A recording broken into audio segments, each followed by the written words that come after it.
you know what? In all fairness, this is better than the Kalia situation earlier, because at least there's a combo. There's one combo. Is that enough to take us to Game 5? That's the question. Well, gentlemen, I honestly do like Kaja. I don't know with this context, though. And with that, we're throwing it over to our casters with another interesting draft. 5 seconds. Ladies and gentlemen, this could be the end of the line for Aurora Gaming. Everything in this game to equalize 2-2 would take us to game number 5. So they had to pull in all of the stops. They had to go for the risky plays and now the risky drafts. Yeah. Literally pull in opponents because they went in for the Kaja, which And whip. It is. But yeah, I do agree. I kind of miss seeing it too, but in this scenario, I might be a bit more iffy towards it because there are just so many people who could stand in front of you and by the time you use your Divine Judgment, can still get away safely. That's the Arlot, that's the Khalid. It's a quick stand guard and the Vengeance. I think we really got to keep our eyes on TNZ this match. I know that all of these picks look crazy, but for Aurora Gaming, they want to look for early game pickoffs. That's what they've always done. Once Pago hits level 4, it might not be as defensive, like trying to catch Kaltizi when he comes in or trying to catch Oheb. It might be a much more aggressive Kaja here, looking to bring people back and keep our eyes on TNZ in those off lanes, looking for quick ganks. I love the fact that Pago always goes, pull yourselves together, dude. He's so confident in himself. He's so confident he'll be able to go for those pickoffs. Yeah. So we might see him not being as hesitant whenever he tries to go for those Divine Judgments. And even those flickers surprises, because I think that's what's gonna really trigger a lot of the battle spells from Team Liquid, so TNC could be a bit more free to deal with the burst damage because he's gonna be the main source of that at this point. You can't really expect to get much from your sides just yet.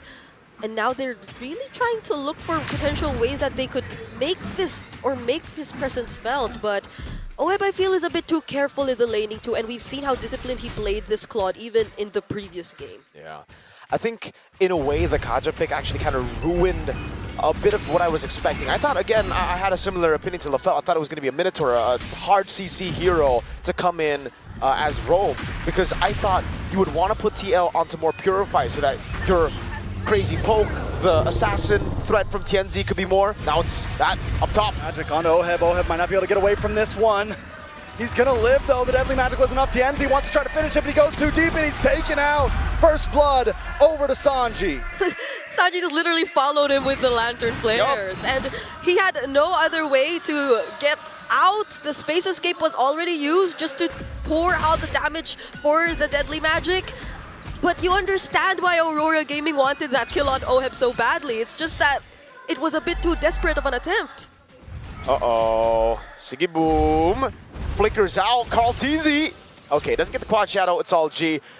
But yeah, again, right? Like, everybody has Flicker. And again, because Oheb, imagine if they had a hard CC, kind of like a, let's say like a Minotaur, that forces you to go Purify. Oheb might not have lived that. They would have just bypassed through it, and he wouldn't have been able to space out the way he did. Now, that's another. Pago forced to use the flicker. He's going to lock on to JP. TNZ comes in. Deadly Magic as well, but still just not enough damage from Aurora Gaming. RWM does come down from Rosa. No final shot on the JP. Team Liquid gets away clean. It was just countered by the quick sand guard. And we did allude to this idea earlier on, but it's not an aggressive Kaja we're seeing from Pago just yet. It's a more reactive, just taking whatever is available for the team Kaja. And when you have a Kaja, you need an insta-kill button. You need something to be like, all right, instantly now Oheb again up top. I don't think they're going to try to dive this, so Oheb should still be fine, yeah. But they don't have that. So, again, like, earlier the panel were concerned about, hey, what? Oh my god, what a steal there. But what are they going to do with this full HP Claude? What are they going to do with everybody? Like, they get Khalid is like, guys, okay, I guess he's just gonna go and heal. Yeah, and that's a Claude who literally first item prioed the Demon Hunter Sword, and not even any magic defense items, not even tough boots or not even a robe. He really just wanted to go for damage. Oh wait. Nice grab onto Sanford. Final slash though to response, and in comes Sanji and the rest of the team in a huge sandstorm on to Aurora Gaming. Sanford is taken out, the Lunar able to get the kill. JP as well. Carl Teasy finds Lunar, but it's a 2-for-1 right now. Pagu, Rosa, TNZ back under the tower, but a decent trade for Aurora Gaming. Yeah, really good. At least they were able to force it slightly under the turret. Rosa, though, Okay, there's no Ogi Shadow kill, so he will be surviving that. But yeah, it took a while, but at least Aurora Gaming were able to get the job done. That kill onto Sanford and JP are going to be very much worth it. And you see how the idea of forcing a fight in a place which is slightly favorable for you can actually do wonders for this lineup. It was under the turret, so despite Sanford not being insta-killed, he was kind of forced to just go in to actually get more HP with a vengeance. And it ultimately got him to take way more turret shots than he should. And the fact that JP got a Raging Sandstorm was great. If it wasn't for Rosa, who already planted himself down with the real-world manipulation, so much damage AoE onto them. So JP and Sanford were just trying to survive, got melted down by those taps. Now we see they are going to be positioning first in this upcoming turtle. Lunar is there too, but he's getting poked down by Sanford here. Oh, they go for the setup. Whoa! Oh, nice RWM on Sanji, forced to flicker back. As Siggy Boom continues to attack onto Oheb. Oheb able to take out Lunar, and Carlton dashes in with a shadow kill. But the group up saves them all together. Lunar down. Team Liquid come out with the extra win. That was perfect from Kagu. Yeah. He got Sanji and still they didn't have enough damage, dude. Yeah, this is a Jusin who is on a slightly tankier or a Brave Smite emblem, which you would recall was introduced quite a while ago or a while back, but that was just the Crimson Beacon keeping him safe there. And Kyle TZ, you cannot distract this guy. Yeah, you can't distract this guy. I understand it now. Yeah. They pick up the Khalid, they see the Harley now. Shadow kill on Lunar. Could be okay, able to respond. Back to Carlton. Oh, But he goes down. Licks back. Carl TZ doesn't have the range right now. Lunar is safe. back to the point though. I think I understand it now. Understand what? Wait. Wait, okay. Harley. Jumping around, right? There's already Khalid to handle it. You jump on the Harley, you win it out because you're a tanky boy. Then as you jump around to your hat, Okay. Hayabusa comes in. So it's like they have so much mobility that it bypasses that escape tool. Sanford once again with a huge final slash. In comes Sanji. The shifting cloud, but it's not enough. Rosa Oheb taken out as Oheb threads through, but Siggy Boom jumps into the midst of it and takes out Sanji and Oheb. It's one, but in comes Carl TZ. The final hit on to Sanford. Siggy Boom still in the back line. 3 for 1. Aurora Gaming still wins out in these trades. Maybe not choose fights that are in those positions, that are close or near to turrets of Aurora Gaming, where Rosa can just comfortably use the real-world manipulation, because that happened twice in a row now, but it was just a lot more valuable for Aurora Gaming this time. Yeah, maybe choose your fights better, right? Like, I know you're Team Liquid and all, you know, you're like the final boss, but you still also have to respect the enemy team, I agree. That just felt like complete disrespect. Raging Sandstorm on TNZ. See? Magic Trick's back. Out comes the RWM, and Rosa catches 3 with the shifting clouds as well from Lunar. Carlton tries to come in. He's looking for the shadow kill, but he's just stuck right now. Has to dash back. Sanford's gonna be the next on the block as Carl TZ falls next. And Aurora Gaming are looking to even the score. By the way, the shifting clouds actually brought Liquid out of the real-world manipulation, but the damage was still enough for Aurora Gaming. Lunar got a triple, and that's gonna be a massive problem for them moving forward. And it was just complete disrespect from Team Liquid. Again, you have the mobility, but it doesn't mean you have to chase TNZ like that. They use all their resources to go in, and they forgot completely how their composition was supposed to work. Yeah. How Aurora Gaming could pick them off. Yes, they didn't have enough damage at the start of the game, but after those constant throws from Liquid, they definitely do now. Yeah. Take a look at the replay again. Brother. Harley, TNZ broke all of their ankles, and yes, they did get taken out of the RWM, but by that point, they were already so low. They were all already tapped down by Rosa. Yeah, maybe leave the job to Carl TZ to finish things off. You could just do as much as you want to bait out skills from Aurora Gaming, because essentially because of your mobility, that's what you could really specialize on. You have so many ways to just bait resources and skills out of Aurora, specifically that space escape from Tianzi. If we're just really talking about shutting down the jungler of Aurora Gaming, but the way things are going are just really not looking good for Liquid, and the gold lead has already shifted over to Aurora. With the gold lead, it's going to be very, very scary. Like Aurora Gaming's composition, this is the lineup that we were talking about. It is very risky. We didn't get to see a lot of it in the early game just because they lack that damage, but when they have the snowball, all of those little like weaknesses disappear. Now you have enough damage, whoever you go for in the Divine Judgment, and also it acts as a distraction for TNZ to just go over to Oheb in the back line, or even Sanji. Not just that, but JP, this is I mean, the Khalid can be a risky pick as well, and once it falls behind like this, 0, 2, and 5, there's not much JP can do. He can bring in the big engage, but he's immediately shredded down, crowd controlled. There's not a whole lot of engage left. Now it really comes down onto Sanford to look for a big final slash or something of that nature. Team Liquid definitely needs to play all of this defensively. I'm surprised the Divine Judgment didn't come through there. I thought they were just going to be like, all right, JP is walking over to us, let's go.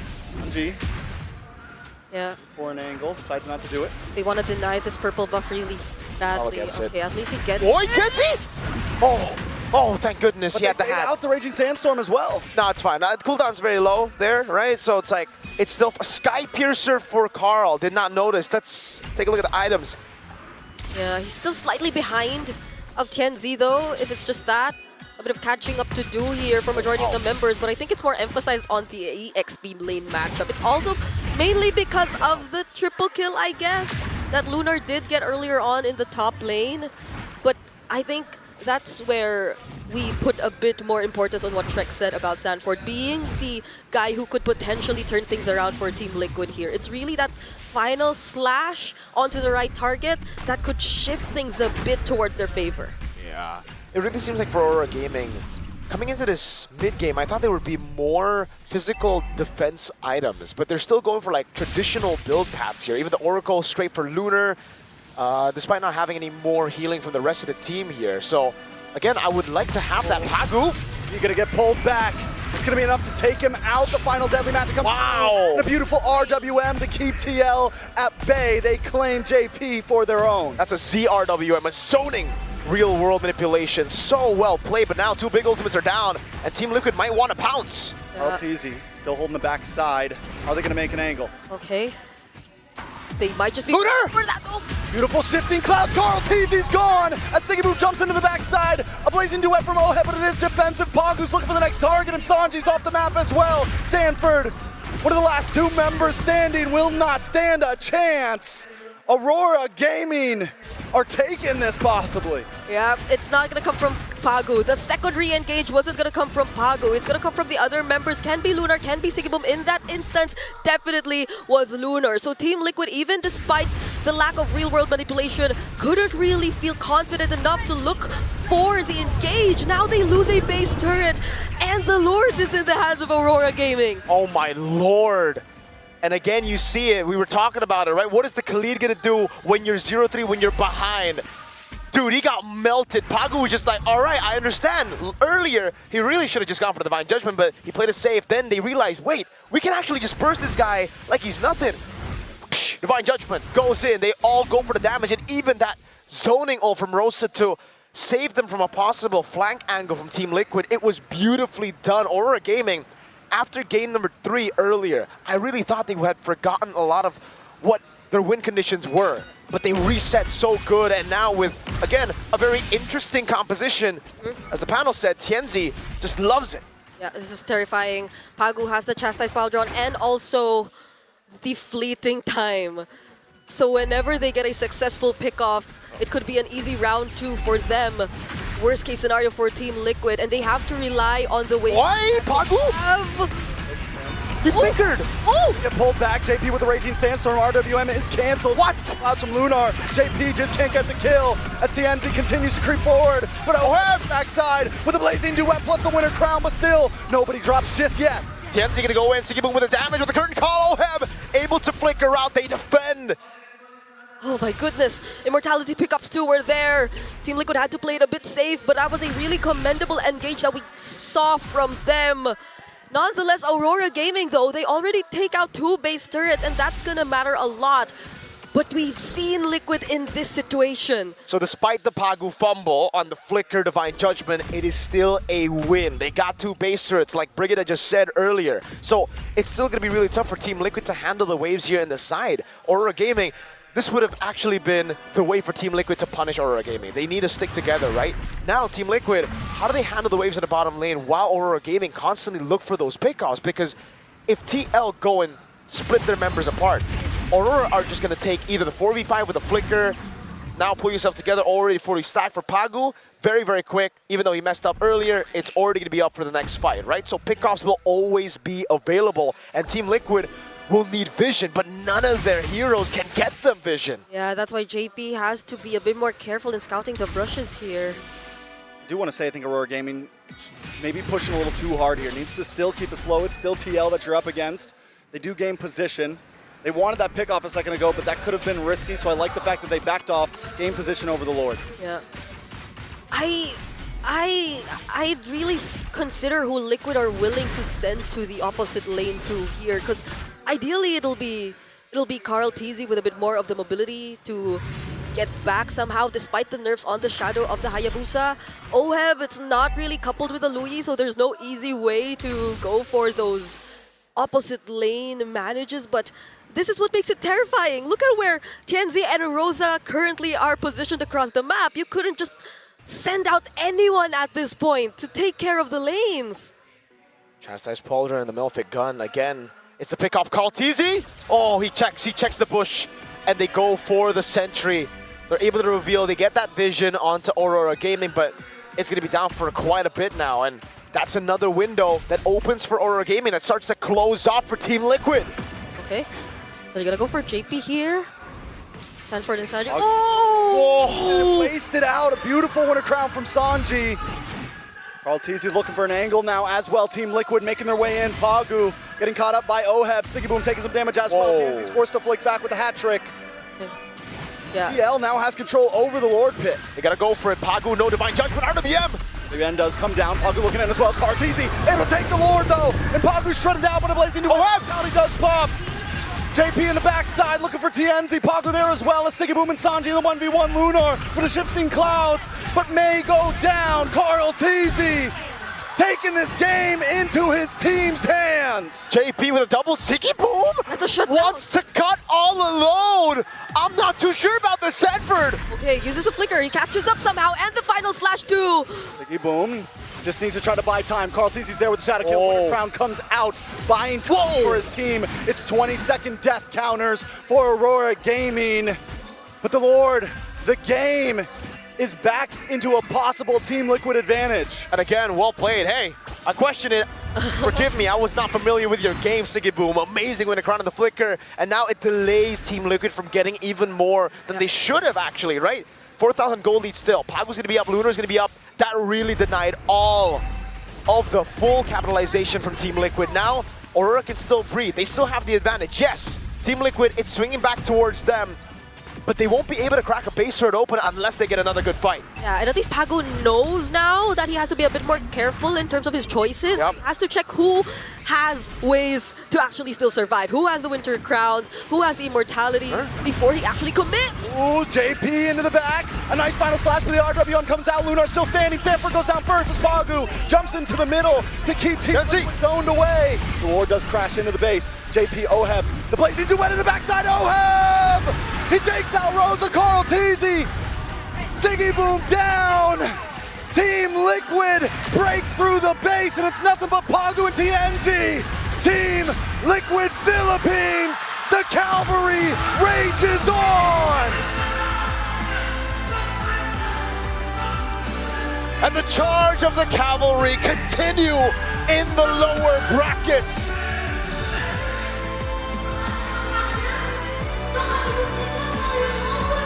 Oh my goodness. They bend, but they do not break. We thought Aurora already had it. They were slowly finding the right targets. They were forcing the fights close to their turret.